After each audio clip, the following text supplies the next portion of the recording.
அனைவருக்கும் வணக்கம். Welcome back to channel. நான் உங்கள் குமரவேல். இந்த வீடியோ நம்ம என்ன பார்க்க போறோம் அப்படின்னா, ஃபர்ஸ்ட் டைம் வீடு வாங்க போறாங்க. அவங்க கையில எவ்வளவு அமௌண்ட் இருக்கணும், டவுன் பேமெண்ட் எவ்வளவு இருக்கணும், அது மட்டும் இல்லாம வீட்டோட பட்ஜெட் இல்லாம அதர் எக்ஸ்பென்சஸ் என்னென்ன இருக்கணும்னு சொல்லிட்டு இந்த வீடியோல ஃபுல்லா எக்ஸ்பிளைன் பண்ணியிருக்கோம். வீடியோ ஃபுல்லா பாக்குறதுக்கு முன்னாடி நம்ம சேனலை ஃபர்ஸ்ட் டைம் பார்த்துருக்கீங்கன்னா மறக்காம ஃபாலோ பண்ணிக்கோங்க. ஒரு லைக் பட்டனை தட்டி விட்டுட்டு வாங்க வீடியோக்குள்ள போகலாம். ஓகேங்க, வீடு வாங்கலாம்னு முடிவு பண்ணிட்டீங்க. ஒரு 40 லட்சத்துல டபுள் பெட்ரூம் வீடு பார்த்துட்டீங்க. இப்போ இதுக்கு நீங்க டவுன் பேமெண்ட் எவ்வளவு கட்டணும், எப்படி கால்குலேஷன் பண்ணலாம்னு பாத்தீங்கன்னா, பொதுவா ஹோம் லோன் எடுத்துக்கிட்டீங்க அப்படின்னா பேங்க் சைட்ல இருந்து நமக்கு 80% மட்டும் தான் ஹோம் லோன் கொடுப்பாங்க. மீதி இருக்க 20% நாம டவுன் பேமெண்ட் கட்டி தான் ஆகணுங்க. நம்ம இது எப்படி கால்குலேட் பண்ணலாம்னு பாத்தீங்கன்னா, அந்த 40 லட்சத்துல 80% எடுத்தீங்கன்னா 32 லட்சம் வந்துருங்க. இது வந்து ஹவுசிங் லோன்ல நமக்கு கிடைச்சிடும். மீதி இருக்க 20% பாத்தீங்க அப்படின்னா 8 லட்சம். இந்த 8 லட்சம் உங்க கையில இருந்தா மட்டும்தான் உங்களால 40 லட்சத்துல ஒரு ஹவுசிங் லோன் போட்டு ஒரு வீடை வாங்க முடியும். இல்ல பணம் அதிகமா வச்சிருக்கீங்க அப்படின்னா அது உங்களோட பினான்சியல் ஸ்டேட்டஸ்ங்க, அதை பொறுத்து மாறும். பட் நாம 8 லட்சம் போட்டா மட்டும்தான் ஹவுசிங் லோன்ல நீங்க வீடு வாங்க முடியும். பொதுவா ஃபர்ஸ்ட் டைம் பையர் என்ன பண்ணுவாங்கன்னா, இந்த டவுன் பேமெண்ட்டை கால்குலேட் பண்ண மாட்டாங்க. நம்ம லோன் தானே போறோம், ஃபுல் லோன் போய்க்கலாம்னு சொல்லிட்டு ஒரு வீடை போய் பார்ப்பாங்க. ஒரு 40 லட்சத்துல வீடு ஓகே, ரிலேஷன் எல்லாருமே கூட்டிட்டு வந்து காட்டுவாங்க, எல்லாருக்குமே ஓகே ஆயிடுங்க. அடுத்த கட்டமா என்ன பண்ணுவாங்க, ஹோம் லோன் செக் பண்ண போவாங்க. அங்க போகும்போது தான் அவன் ட்விஸ்ட் கொடுப்பான். நான் 80% லோன் மட்டும் தாங்க கொடுப்போம், மீதி இருக்கிற 20% நீங்க போட்டு தான் ஆகணும் டவுன் பேமெண்ட் அப்படின்னு சொல்லுவாங்க. அப்ப கால்குலேட் பண்ணும்போது 8 லட்ச ரூபா வருங்க. இந்த 8 லட்ச ரூபா நம்ம கையில இல்லாம ஒரு ப்ராப்பர்ட்டியை பார்த்து உங்களுக்கு பிடிச்சு போயிடுச்சு அப்படின்னா, கண்டிப்பா மேக்ஸிமம் பீப்புள்ஸ் என்ன பண்ணுவாங்கன்னா, கண்டிப்பா எப்படியோ ஒன்று வாங்கி தான் ஆகணும் அப்படின்னு சொல்லிட்டு ஒரு டிசிஷன் எடுப்பாங்க.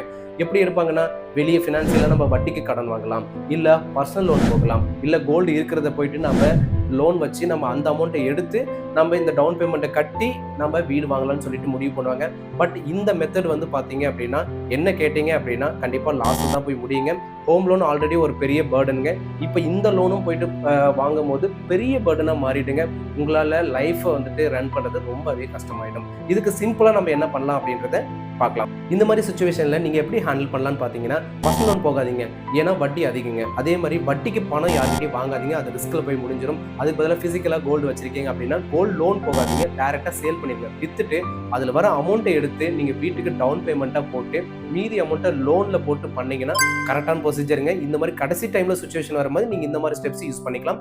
வெரி வெரி யூஸ்ஃபுல்லா இருக்கும். இந்த டவுன் பேமெண்ட்டை கடைசி டைம்ல இந்த ரிஸ்க்ல முடிவு எடுக்கிறத விட ஃபர்ஸ்ட் நீங்க முடிவு எடுக்கணுங்க. அது எப்படி பண்ணலாம்னு பாத்தீங்கன்னா, நீங்க ஒரு வீடு வாங்க போறீங்க அப்படின்னா அந்த டைம்ல முடிவு எடுக்கணுங்க. நம்ம கையில எவ்வளவு பணம் இருக்கு, நமக்கு எவ்வளவு லோன் கிடைக்கும், இதெல்லாம் முன்னாடியே கால்குலேட் பண்ணிட்டு, அப்ப டவுன் பேமெண்ட் இவ்வளவு வேணுமா, அப்ப சிறுக சிறுக சேமிங்க. ஒரு 1 இயர் டைம் எடுத்துக்கோங்க. சிறுக சிறுக சேமிச்சுட்டு அப்போ ஒரு பட்ஜெட்டை கால்குலேட் பண்ணுங்க. வீட்டோட பட்ஜெட்டை கால்குலேட் பண்ணிட்டு டவுன் பேமெண்ட் சேமிச்ச அமௌண்ட்டை தூக்கி நீங்க டவுன் பேமெண்ட்டா போட்டு ஒரு ஹோம் லோன் வாங்குனீங்கன்னா இதுதாங்க பெஸ்டான ஐடியா. ஓகே, டவுன் பேமெண்ட் போட்டு ஒரு 40 லட்சம் வீடும் வாங்கிட்டோம். இந்த 40 லட்சம் மட்டும் தான் இந்த வீட்டோட பட்ஜெட்டான்னு கேட்டீங்கன்னா கிடையாதுங்க. இதை தாண்டி சில செலவுகளும் இருக்கு. என்னன்னு சொல்றேன், நோட் பண்ணிக்கோங்க. இந்த வீட்டை உங்க பேர்ல மாத்தணும் இல்ல, அப்போ ரெஜிஸ்ட்ரேஷன் காஸ்ட்டும் வருங்க. லோன் போட்டு நம்ம வீடு வாங்கியிருக்கோம், அப்போ எமோடி சார்ஜ், அதாவது அடமான கடன் ரெஜிஸ்டர் பண்றதுக்கு நமக்கு ஒரு சார்ஜ் வருங்க. இது மட்டும் இல்லாம நம்ம வீடு வாங்கியிருக்கோம், ரிலேஷன்லாம் கூப்பிட்டு நம்ம பால் காய்ச்சி தான் நம்ம வீடை குடி போகுங்க. அப்போ அந்த எக்ஸ்பென்ஸும் இந்த வீட்டு பட்ஜெட்டுக்குள்ள தான் சேரும்.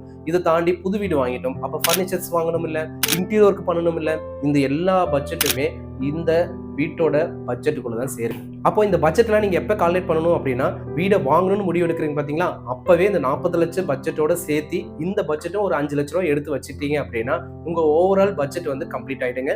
நீங்க பீஸ்ஃபுல்லா ஒரு வீடை வாங்கிட்டு சந்தோஷமா வாழலாங்க.